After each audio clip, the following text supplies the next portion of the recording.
हम ब्याल कैंप पहुंच चुके हैं। नागा पर्वत के साए में लकड़ी के बनाए खूबसूरत घर और वसी मैदान।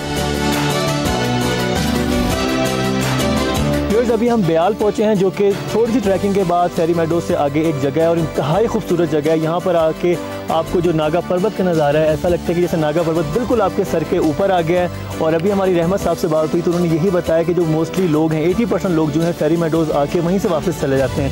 ब्याल कैंप जो है ये हर लिहाज से फैसिलिटीज़ भी हैं और बेहतरीन जगह भी है। नागा पर्वत का जो यहाँ पे व्यू है वो बिल्कुल बहुत ड्रामेटिक है, बिल्कुल एक दीवार सी है सफ़ेद जो आपके सर पे खड़ी हुई है। और रहमत साहब, आप हमें ये भी बता रहे थे कि जो 1934 की एक्सपीडिशन थी उसका कैंप भी यहाँ नज़दीक ही कहीं लगा था। जी हाँ, ये 1934 और 1932 की जो एक्सपीडिशंस आई थी वो अर्ली मई में आई थी और बहुत ज़्यादा बर्फ़ थी। हमारे बैकग्राउंड में कोई 200 गज आगे जाके लेफ्ट में उन्होंने अपना पड़ाव डाला था और उस लिहाज से ये नागा पर्वत का पहला बेस कैंप होने का शरफ भी ब्याल कैंप को हासिल है। और ब्याल कैंप में 3 खूबसूरत सेटअप्स हैं, रईस दरबार, जिलीपुर हिंद और पर्वत सराय। 3 ये फैसिलिटीज़ के नाम हैं जो तीनों यहाँ समर में रन। यहाँ के जंगलात अहम हैं इस हवाले से भी कि किसी 8000 मीटर से बुलंद चोटी के पास इतना वसी जंगल बजाते खुद एक अजूबा है। यहाँ के लोगों में इस हवाले से काफ़ी शऊर है और इन जंगलात की अहमियत से भी वाकिफ़ है। हमने ये कोशिश कीजिए वकार साहब, जो कल से आप देख रहे हैं जितने भी हट्स बने हुए हैं, रायकोट सराय के हैं या किसी और सेटअप में लगे हुए हैं या लोगों के घर बने हुए हैं, 1997 से अब तक हमने हरा दरख्त नहीं काटा है। ठीक है, जो भी हम यूज़ करते हैं वो डेड ट्री यूज़ कर रहे हैं। और हमने ये पाबंदी लगाई है कि डेड फॉलन से हम कंस्ट्रक्शन भी करेंगे और फायरवुड भी उसी से निकालेंगे, नया दरख्त नहीं काटेंगे और फॉरेस्ट प्रोटेक्शन करेंगे। ये हमारी कमिटमेंट है फॉरेस्ट के साथ। 3 एक्सपीडिशन इस फेज से अभी तक कामयाब हुई हैं। जी हाँ, अभी तक वैसे तो बहुत सारे अटैम्प्ट्स हुए हैं, लेकिन जो सक्सेसफुल एक्सपीडिशंस है नागा पर्वत पे वो टोटल 1953 में एक आदमी चढ़ा, हेरमन बूर सोलो क्लाइम किया 7000 मीटर से ऑनवर्ड। उसके बाद सेकंड सक्सेसफुल एक्सपीडिशन 1978 में इंग एवान गाल्फी लीडर था चेकोस्लोवाकिया का, वो 3 बंदे चढ़े। उसके बाद जाके थर्ड अटैम्प्ट सक्सेसफुल 1995 में कवासाकी नाम का कोई जापानीज था, उसकी लीडरशिप में फिर 3 बंदे जो है चढ़ गए।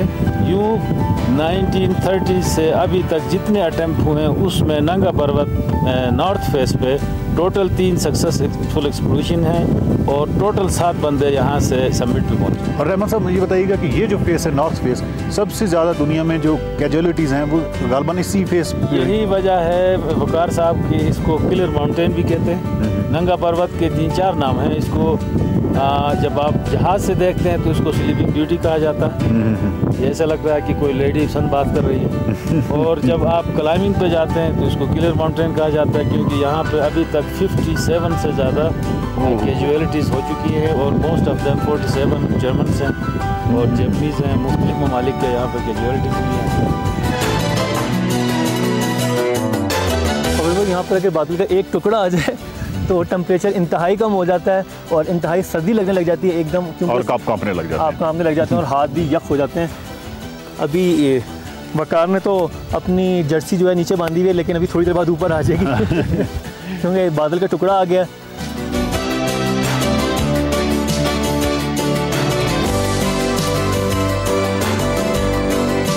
नागा पर्वत दुनिया की 9वीं और पाकिस्तान की दूसरी बुलंद तरीन चोटी है, 26,660 फुट बुलंद।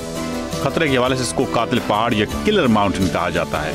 हुजम के लिहाज से ये दुनिया का सबसे बड़ा पहाड़ है। 1930 में इस पहाड़ में जर्मन कौम की दिलचस्पी बढ़ती चली गई। जर्मन किसी भी कीमत पर इस पहाड़ को सर करके तारीख में अपना नाम रकम करवाना चाहते थे। जर्मनी की पहली टीम 1932 में विली मर्कल की रहनुमाई में नागा पर्वत सर करने निकली। इरादे पुख्ता थे। विली मर्कल को पैमाओं में एक मुस्तनद नाम था। रवानगी के वक्त मौसम मेहरबान था।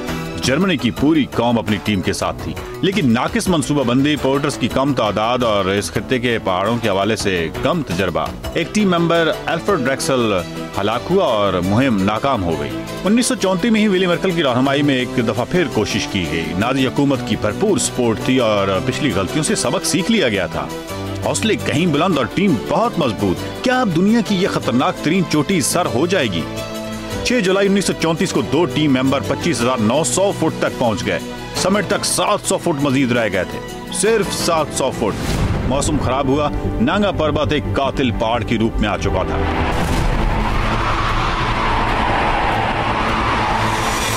टीम ने इन 2 मेंबर्स को वापस बुलाया। अब सारी टीम 24,540 फुट की बुलंदी पर खैमाजन थी। उनको खराब मौसम से थोड़ी सी मोहलत चाहिए थी और वो दुनिया की सबसे खतरनाक चोटी को सर कर सकते थे। लेकिन 7 जुलाई को तूफान में तेजी आ गई। समिट तक पहुंचने का ख्वाब धुंधला गया, जिंदगी बचाने का ख्वाब बाजी ले गया। लेकिन बहुत देर हो चुकी थी। 10 दिन तक वो तूफान से लड़ते रहे। सिर्फ एक कोपैमा जान बचाने में कामयाब हुआ। विली मेर्केल समेत तमाम कोपैमा अपनी जान इस कातिल चोटी को सर करने में लगा बैठे। नांगा पर्वत नामुमकिन हो चुका था पूरी दुनिया के लिए। नांगा पर्वत की समिट पूरी दुनिया के कोपैमाओं के लिए एक खुला चैलेंज बन चुका था।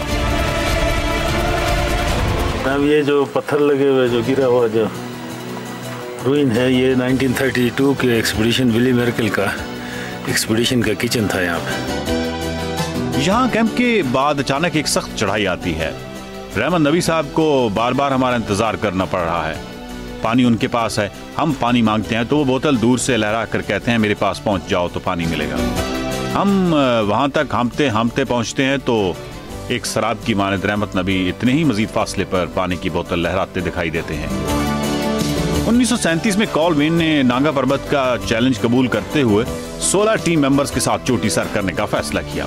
उन्होंने विली मेर्केल के ही रूट को मुंतखब किया। वो कोई रिस्क नहीं लेना चाहते थे। लेकिन ये 16 रुकनी टीम रायकोट पीक से थोड़ा नीचे कैंप 4 पर थी तो एक एवलांच की जद में आ गई।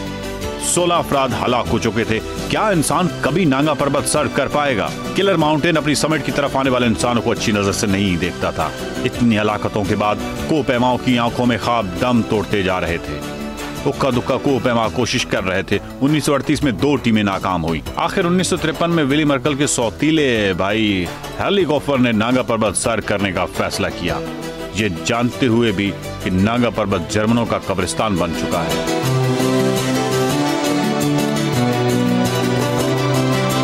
जितनी भी बड़ी पीक्स हैं इनमें 24 घंटों में 1-2 दफ़ा जो है वो स्नोफॉल होती है। और अब भी जो बादल झुके हुए हैं तो वो यही है कि कोई स्नोफॉल अभी वहाँ पे शुरू होने वाली है।